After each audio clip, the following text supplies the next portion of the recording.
그 ESG 중에 저는 원래 ESG가 되게 중요한 건데 내용이 되게 재미없잖아요. 그렇죠. 근데 그 중에서도 진짜 재미없는 E 얘기와 G 얘기를 준비를 해서 굉장히 좀 오늘은 좀 재미가 없지 인발 않을까. 환경과 지배구조. 그러니까 이거 중요하다고 해달라는 사람들은 많은데 막상 하면은 흥행에 실패하는 경우가 많습니다. 하지만 그거를 감수하고도 좀 오늘 준비를 해보겠습니다. 순서는 뭐 탄소 먼저 할까요? 그러시죠. 네, 알겠습니다. 2050년 기준에 탄소중립위원회 초안이 공개가 됐습니다. 탄소중립이라 그러는 거는 뭐 플러스 마이너스에서 탄소가 제로가 된다는 건데 우리가 허 기자도 탄소중립 쪽 좀 많이 보시나요?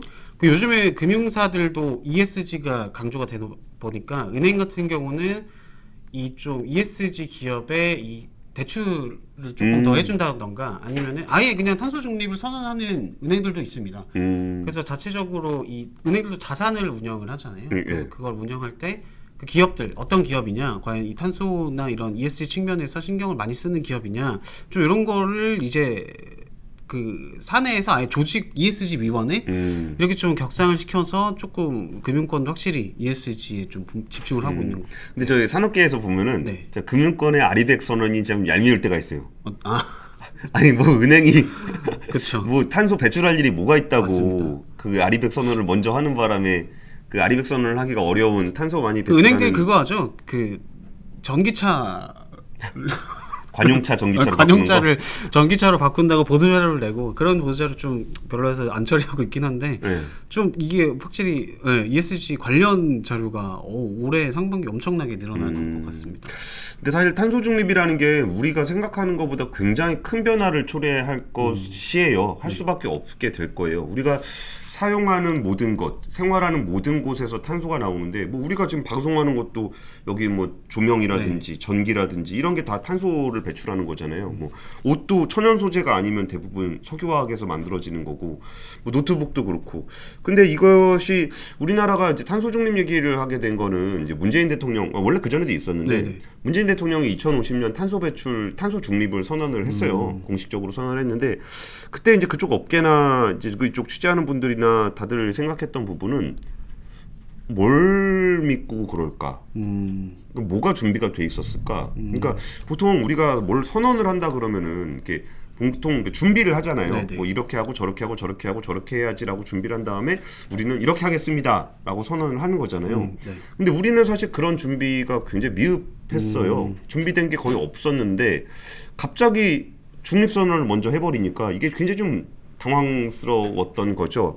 그리고서 이제 와서 여기 마이클 킴님이 탄소 중립은 선진국의 횡포다 뭐 이런 얘기도 해주셨는데, 솔직히 이 탄소 중립이 선진국의 횡포로 느낄 수도 있어요.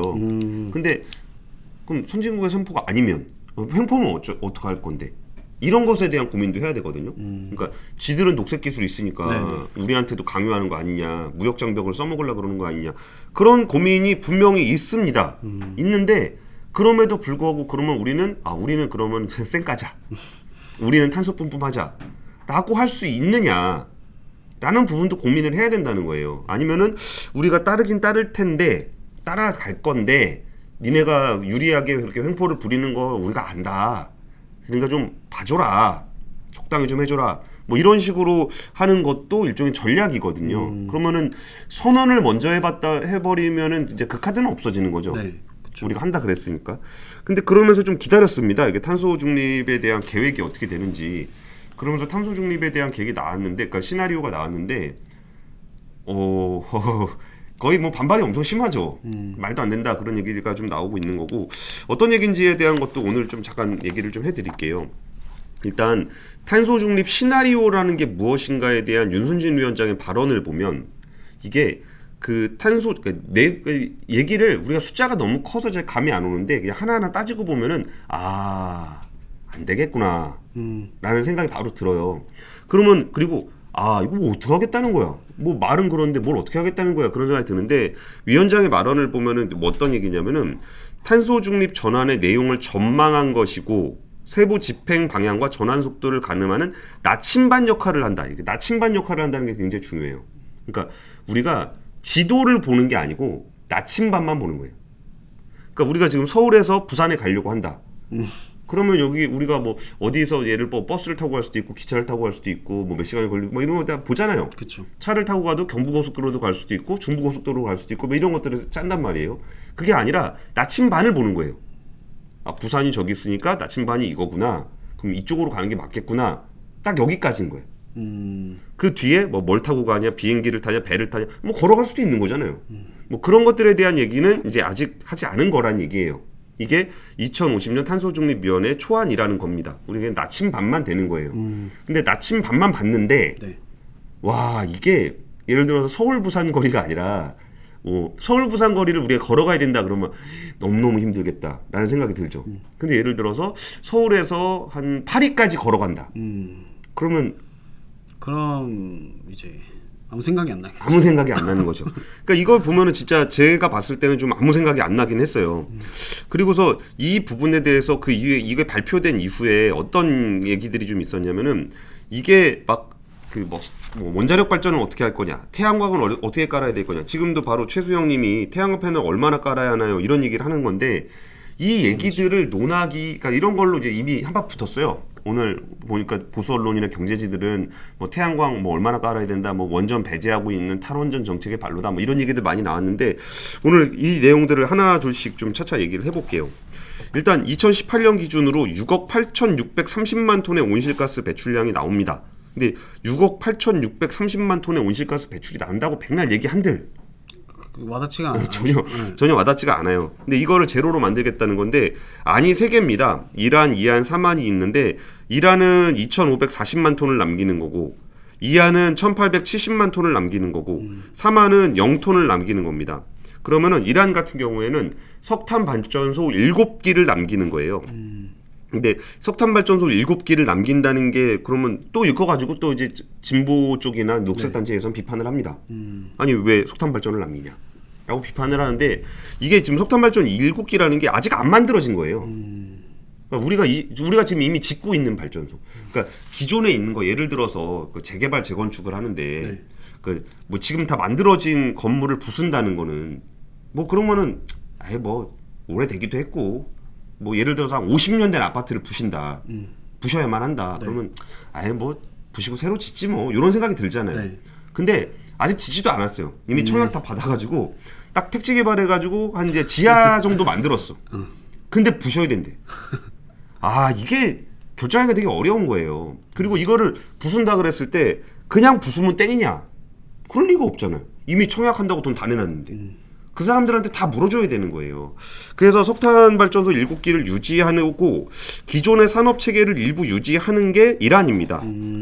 그리고 이안 같은 경우는 석탄 발전은 없애는데 그 석탄 발전의 연료를 석탄이 아니라 LNG로 네, 그렇게 하게 되면은 아무래도 좀 그 탄소 배출은 조금 줄어드니까 이게 이안이고 삼안은 석탄 발전을 아예 없애는 겁니다. 그리고 LNG도 다 없애는 거예요.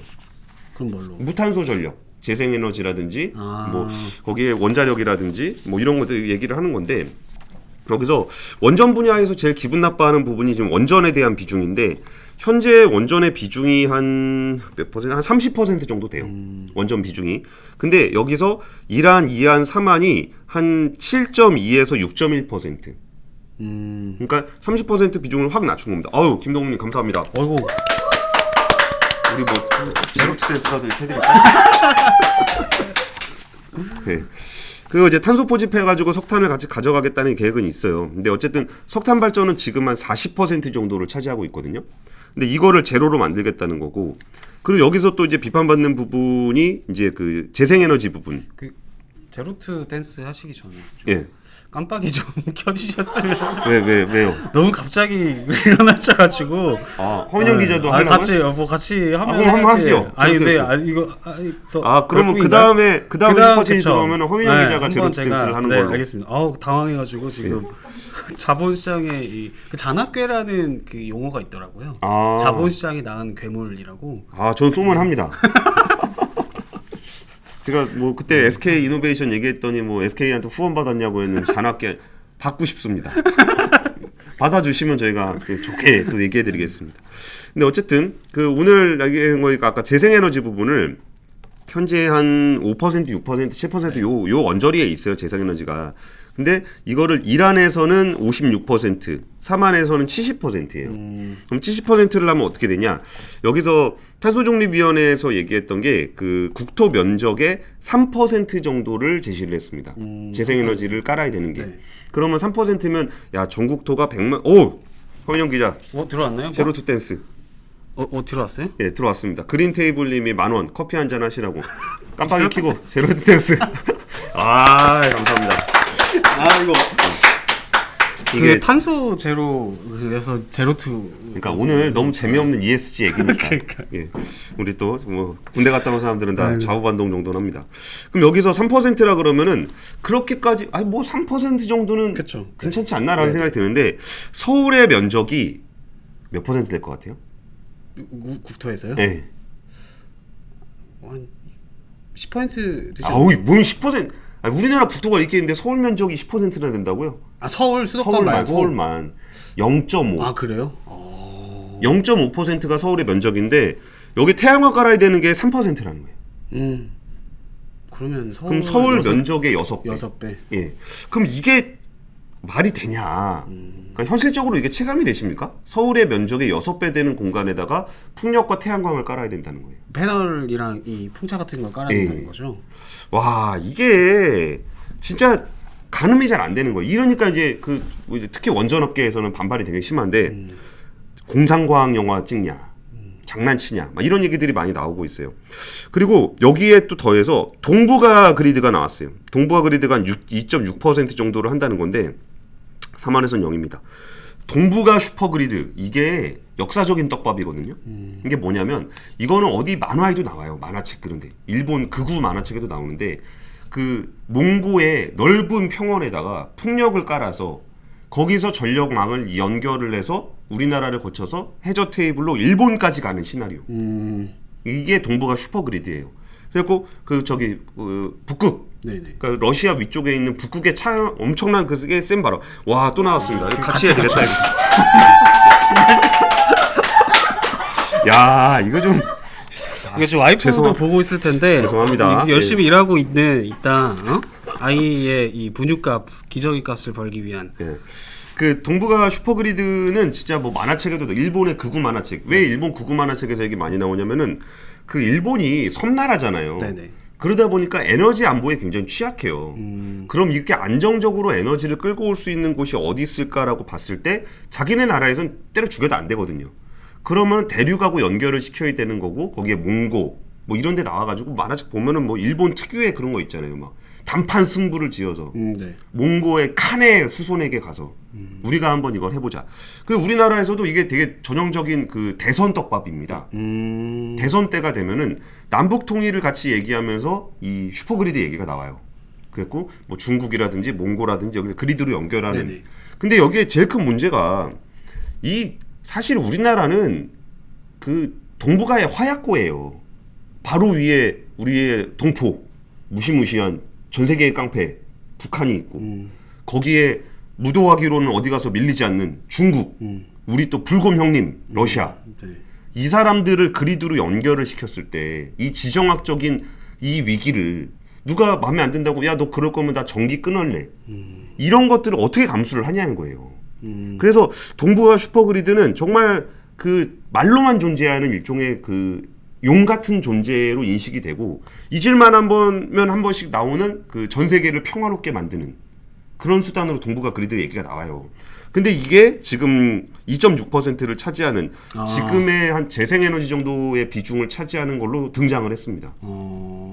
그러니까 야 이것도 너무 현실성 없는 거 아니냐 얘기가 나오는 거고 그리고 무탄소 신전원 비중이 1안에서 14%, 3안에서 21%예요. 21%면 아까 전에 좀 그 설명드렸었던 그 원전보다 조금 낮은 비중인데 무탄소 신전원이 뭐냐면은 수소 발전하고 암모니아 발전이에요. 이게 지금 아예 없습니다.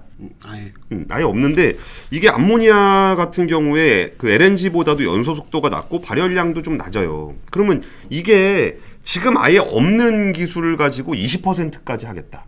이러니까 그 듣다 보니까 아까 서울 면적이 0.5%인데 예. 이건 3%? 예. 이게 그 소설 제가 예전에 봤던 소설 중에 이 베르베르의 빠삐용이라는 소설이 있어요. 예. 어떤 내용이냐면은 이 어떤 과학자가 이 지구가 너무 오염이 돼서 우주로 나아가야겠다. 예. 근데 우주로 나가면은 동력원이 문제잖아요. 예. 이 동력원을 뭘로 하냐? 우주에 가면은 태양이 있으니까 그쵸. 그 태양을 그 동력으로 한 일종의 비행선을 만드는데 처음에는 이 비행선의 이 날개에다가 이 태양광 발전 그 패널을 박은 거죠. 예. 그 처음에 생각했던 거는 뭐 요트 사이즈 예. 정도였는데 이게 점점 개발하다 보니까 나중에는 이 태양광 그 패널을 탄 날개 사이즈가 거의 행성만 돼지고 듣다 보니까 이 초기 단계 서울의 0.5% 그러니까 서울 면적의 6배까지 계획인데 이게 갈면 갈수록 이유정님 자꾸 이렇게 해주시면은 어떻게 하시라는 이유정 이거 어디서 많이 본 이름인데 이제 방송 진행해야 되니까 슈퍼챗 이제 그만 해주셔도 될 것 같습니다. 방송 진행해야 되니까. 네, 어쨌든 아무튼 듣다 보니까 이게 계획보다도 막상 이 계획을 실제로 착수를 했을 때 방금 말씀드렸던 이 소설의 그 일화처럼 3%가 아니라 해보니까 안 되네? 5%, 10% 이렇게 갈 수도 있겠다. 그런 생각이 조금 드는 계획 아니네요. 그렇죠. 네. 근데 여기서 또 이제 보수 언론이나 원전 업계에서는 이걸 굉장히 비난을 하면서 하는 얘기를 하는데 뭐 공상과학이라는 동 그러면은 이거를 제가 원전으로 채우면 어떻게 될까? 여기 시나리오가 지금 7% 원전 나오고 재생에너지 비중 높으니까 야 그렇게 하면 이렇게 된다 말도 안 되는 거다라고 해서 비판을 하는데 그러면은 원전으로 이걸 깔면 어떻게 될까를 이렇게 정밀하게 계산한 게 아니고 그냥 주먹셈 1 더하기 1로 제가 계산을 해봤어요. 그러니까 전력 수요가 2050년까지 한 200% 증가할 것으로 예상을 하고 있어요. 왜 그러냐면 지금 우리가 화석연료 사용하던 거를 다 전기로 바꿔야 돼요. 그러니까 우리가 지금 휘발유차 타는 것도 다 전기차로 바꿔야 되는 거죠. 그럼 전기가 되게 많이 필요하겠죠. 그거를 한 200% 정도 증가를 할 거라고 좀 시나리오 가정을 해놨거든요. 탄소중립위원회에서. 그러면은 지금 아까 원전 비중이 그 한 30% 정도 된다 그랬잖아요. 근데 우리나라의 원자로가 지금 24기가 운영이 되고 있어요. 그러면 일단 전력 수요가 2배로 늘어난다 그랬죠. 네. 그러면 원전 비중이 30%니까 30%를 그대로 유지를 한다고 치자고요. 네네. 그럼 원전 비중을 그대로 유지하려면 전력량이 2배가 되니까 원전이 2배가 돼야 되겠죠. 네네. 그러면 24기니까 48기가 돼야 됩니다. 그리고 지금 원전 비중이 30%였으니까 이게 아까 재생에너지 비중을 70%로 네네. 올린다 그랬잖아요. 네네. 그것처럼 원전 비중을 60%로 한번 올려보자고요. 그러면 아까 2배가 된 것에 또 2배, 4배가 돼야죠. 그러면은 원전을 96기가 돼야 됩니다. 거의 100기가 돼야 돼요. 그러니까 원전이 100개가 돼야 되는데 어디다 짓죠? 원전 100개를? 서울에 막 짓고 그럴까요? 그러면 지금 있는 데다가 니네가 지은 김에 여기다 더 짓죠. 뭐 부산에 지금 2개 있으니까 한 10개 더 짓시다. 이렇게 할 수 있을까요? 그러니까 원전을 100개를 짓는다는 것도 사실 그렇게 현실적인 대안은 아니에요. 그러니까 제가 무슨 얘기를 드리려고 하는 거냐면은 탄소중립위원회의 방안이 말이 안 되는 아니라는 게 아니고 우리가 가야 할 목표인 게 맞는데 이거를 누군가 시나리오를 보여줬을 때 이게 말이 돼? 싶을 정도로 어마어마하게 무시무시한 얘기라는 거예요. 근데 우리가 안 할 수가 없다는 겁니다. 그러니까 지금 원전업계는 되게 쉽게 비판을 해요. 자기네 얘기 아니니까. 야, 재생에너지면 야 서울 6개 만들어서 태양광만 갈 거야? 라고 비판을 해요. 그러면은 우리가 진짜 원전을 다 하자고요. 재생에너지 안 해. 그럼 원전으로 하자. 그러면은 뭐 한 100개. 원전 100개. 만약에 탄소중립위원회가 진짜 원자력을 너무너무 좋아해서 안을 그렇게 냈다고 쳐보자고요. 네. 우리 원전 100개 지어서 할 겁니다. 그럼 그걸 보고 사람들이 현실적인 아니구나. 이렇게 하면 되겠구나. 라고 생각을 할 수가 없다는 거예요. 그러면은 지금 우리가 고민해야 되는 부분들은 이게 아이고 저 말도 안 되는 소리하고 앉았네. 이게 아니라 우리가 지금 앞으로 30년 동안 가야 되는 길이 이렇게 험난하다는 겁니다. 지금 뭐 태양광 뭐 재생에너지 쪽에서 아니 뭐 재생에너지 뭐 하면 뭐 안 돼요 욕하고. 그러니까 원전에서 재생에너지 뭐 삼갖고 뭐 농민들 뭐 힘들게 하고 안 돼. 그렇죠. 그러면 재생에너지 업계에서 아유 원전 뭐 터지면 어떡하냐, 뭐 폐기물 어떻게 하냐 이렇게 싸울 일이 아니라는 말씀을 되게 드리고 싶은 거예요. 진짜 원전 업계에서는 원전이 할 수 있는 최선을 다해서 뭔가를 해야 되는 거고 재생에너지 쪽에서는 재생에너지가 최선을 다해서 뭘 해도 이게 될까 말까 하다는 겁니다. 그리고 이번에 되게 재밌었던 포인트 중에 하나가 이제 산업 부문이에요. 네. 산업 부분의 시나리오는 시나리오 1, 2, 3가 한 5천만 톤 정도 감소하는 걸로 동일합니다. 그러니까 이게 전력 부분에서는 이런 한도 있고 저런 한도 있는데 산업에서는 똑같아요. 이게 왜 똑같으냐? 산업이 우리나라 경제에 가장 큰 영향을 미칠 만한 부분이기 때문에 그래요. 예를 들면은 뭐 철강이라든지 네. 석유화학이라든지 뭐 시멘트라든지 자동차라든지 뭐 반도체, 디스플레이 이런 게 다 우리나라를 이끌어가는 산업군이잖아요. 여기서 탄소를 줄인다는 게 굉장히 어렵다는 겁니다. 근데 이걸 안 줄일 수가 없기 때문에 안을 냈는데 여기서는 뭐 위아래로 늘리고 줄이고도 아니라 네네. 최대한 최대한 배려를 해서 줄인 시나리오예요. 그러니까 1, 2, 3만이 거의 동일합니다. 근데 어떤 얘기가 돼 있냐면은 일단 그 철강에서는 지금 철강 전체의 거의 대부분은 석탄을 써서 만들어요. 그러니까 석탄은 사실 아니고 이제 석탄을 사용한 이제 그 코크스라고 불리는 걸 갖다 집어넣는데 네. 그러면은 철강에다가 철광석에다가 석탄을 집어넣어 가지고 이거 뜨거운 바람을 불어넣으면은 철광석에서 철이 녹아서 쭉 내려와요. 그럼 그걸 가지고 정제를 해서 만드는 게 우리가 철강인데 이게 모든 철광석을 그냥 뭐 대부분이라고 보시면 돼요. 모든 철광석을 석탄을 쓴다고 보면 되는데 그 석탄을 쓰지 말라는 겁니다. 그럼 대안이 있냐? 없어요. 전기로가 지금 일부 대안이 되긴 하는데 전기로에선 지금 뭘 쓰고 있냐면은 그 고철. 네. 그러니까 이미 한번 생산돼서 사용된 철을 다시 갖고 와서 전기를 집어넣어서 이걸 녹여요. 근데 전기를 굉장히 많이 써요. 전기로가. 그래서 지금은 거의 사용하지 않고 있고 뭐 있는 것도 좀 폐쇄하는 분위기인데 대부분은 전기로로 바꾸고 이게 그 다음에 대안이 이제 수소 환원 제철이라는 걸 써요. 이게 석탄을 쓰게 되면 산화작용을 하게 되고 수소를 사용해서 환원작용을 하는 건데 이거는 현재 없는 기술이에요. 근데 없는 기술을 가지고 100%를 하겠다는 겁니다. 그러면 참 황당한 거죠. 이게 철강하는 사람들은 그런 얘기를 해요. 니네 탄소 배출 어떻게 줄일 거냐? 그러면 저희의 미래에 수소 환원 제철을 열심히 개발해서 할 거예요. 라고 얘기는 하는데 아직 전 지구상에 단 한 개도 없는 기술이에요. 한 곳도 없는 방식인데 이걸 100%를 하겠다는 거고 그리고 시멘트 같은 경우는 연료를 폐합성 수지 60%, 수소 열원 40%를 하겠다는 건데 수소 열원 40%는 현재 없다는 걸 다 아실 겁니다. 수소를 사용해서 열원을 쓰진 않아요, 지금은. 그럼 폐합성 수지 60%는 뭐냐면은 플라스틱. 네. 그러니까 플라스틱을 우리가 재활용할 때 버릴 때 비닐로 따로 네네. 버리고 네. 플라스틱 따로 버리고 하잖아요. 네. 그럼 이거를 뭘 하는 거냐면은 그거를 이제 고형 연료라 그래가지고 이걸 압축해서 뭘 만들어요. 그리고 이제 이걸 태워서 이제 연료로 쓰는 건데 이거를 해서 시멘트의 연료를 대체를 하겠다는 겁니다. 그래서 폐합성 수지 60%, 열원 40%면 무슨 얘기인지 아시겠죠? 또 이거 0% 만들겠다는 거예요. 현재 사용하고 있는 연료를 0%로 만들겠다는 겁니다. 그리고 대중교통 기준으로 봤을 때는 도로 부분에서 무공해차를 97% 이상 보급한다. 97%. 상상해 가십니까? 도로 위에 내연기관차를 아예 한 대도 없애버리겠다는 얘기예요. 거기다가 전기차 53%, 수소차 23%. 지금 전기차 그러니까 침투율이 한 7% 정도 돼요. 수소차는 그 거의 끝전 띄고 나면 없습니다. 0%입니다. 근데 이거를 수소차 23%면 수전기차 잘 되겠네요. 그런 게 있는 거고 삼안에서는 전기차 80%, 수소차 17%. 뭐 대단합니다. 근데 이게 말도 안 된다라고 얘기하시면 안 되는 게 이렇게 해야 된다는 거예요. 근데 대안이 없다는 거예요. 건축물 같은 경우는 신축 건물은 100% 제로에너지 건물로 만들겠다는 겁니다.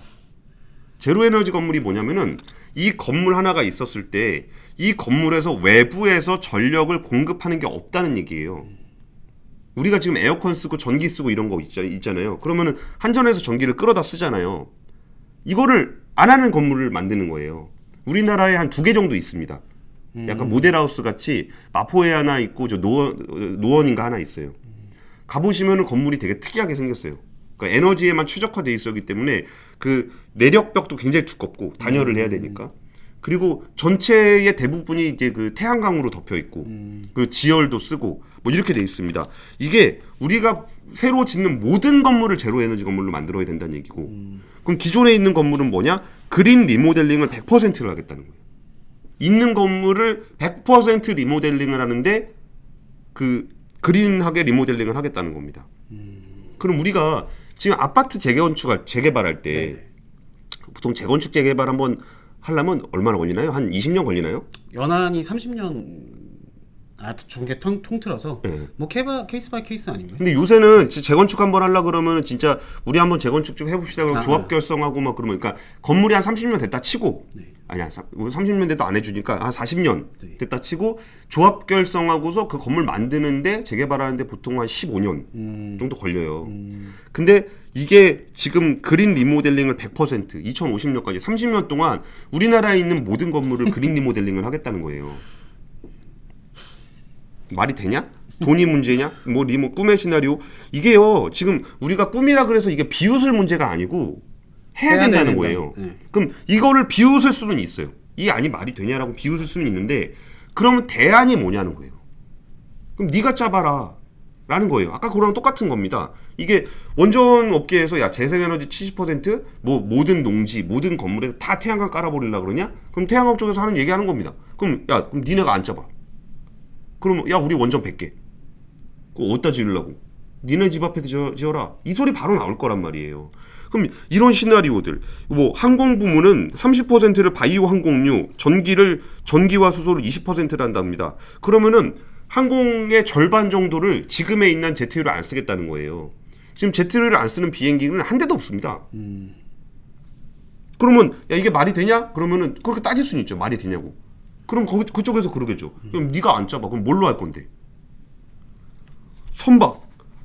LNG로 30%, 전기로 40%. 전기 선박 지금 없습니다.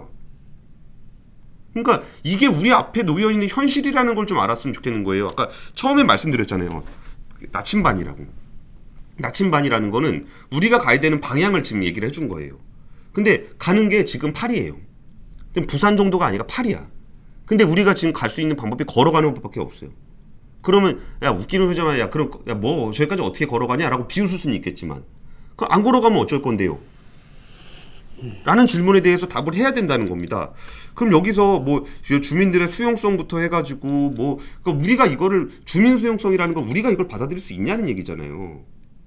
그러니까 주민 수용성이 저 멀리 어디 잘 안 저기 제 원전이 지금 있는 동네의 주민들 이런 게 아니라 우리가 지금 전력 요금을 예를 들어서 2배 이상을 감당할 수 있을 것이냐 아니면 우리나라 경제 성장률이 팍팍 떨어지는 거를 감당할 수 있을 것이냐 그리고 지금 일에 종사하고 있는 철강, 석유화학, 시멘트, 석탄 발전, LNG 발전 이런 데서 일하고 있는 사람들이 해직이 되거나 그 일자리가 사라질 수 있는 부분들을 우리가 감당할 수 있을 것이냐를 우리가 지금 나침반을 보면서 상상을 해야 된다는 거예요.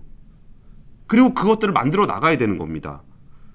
그러니까 이게 30분 지났으니까 이제 넘어가겠습니다.